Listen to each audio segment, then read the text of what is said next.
नमस्कार मित्रांनो. राज्यातील 48,188 ग्रामपंचायत कर्मचाऱ्यांना लवकरच मिळणारे सुधारित वेतन, किमान वेतनातील फरकाची रक्कम. राज्यात सध्या 27,911 ग्रामपंचायती आहेत. त्यात 48,188 कर्मचारी कार्यरत आहे. या ग्रामपंचायत कर्मचाऱ्यांना उद्योग, ऊर्जा व कामगार विभागाच्या अधिसूचनेनुसार किमान वेतन आयोग लागू करण्यात आला आहे. शासनाने या कर्मचाऱ्यांना सुधारित किमान वेतनातील फरकाची रक्कम प्रदान करण्याचा निर्णय घेतला असून त्यासाठी अर्थसंकल्पात तरतूद करण्यात आली असल्याचे ग्रामविकास मंत्री गिरीश महाजन यांनी विधानसभेत लक्षवेधी सूचनेच्या उत्तरात दिले. आमदार सुनील भुसारा यांनी याबाबत लक्षवेधी सूचना उपस्थित केली होती. या सूचनेच्या चर्चेमध्ये ओम प्रकाश उर्फ बच्चू कडू, नाना पटोले, दीपक चव्हाण, सुरेश वरपुडकर यांनी सहभाग घेतला होता.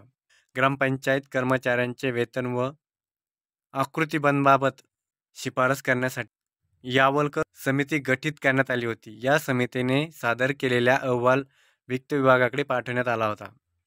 ग्रामपंचायतीचे उत्पन्न व लोकसंख्येचा विचार करून ग्रामपंचायत कर्मचाऱ्यांच्या किमान वेतनासाठी सहाय्यक अनुदानाच्या हिश्श्याची टक्केवारी ठरवण्यात आली आहे. ग्रामपंचायत कार्यालयाचा भविष्य निर्वाह निधीची रक्कम नियमानुसार जमा करण्यात येत असून ग्रामपंचायत कर्मचाऱ्यांच्या किमान वेतनात वाढ करण्यात आली असून अनुदानही वेळोवेळी देण्यात येत असल्याचे महाजन यांनी सांगितले.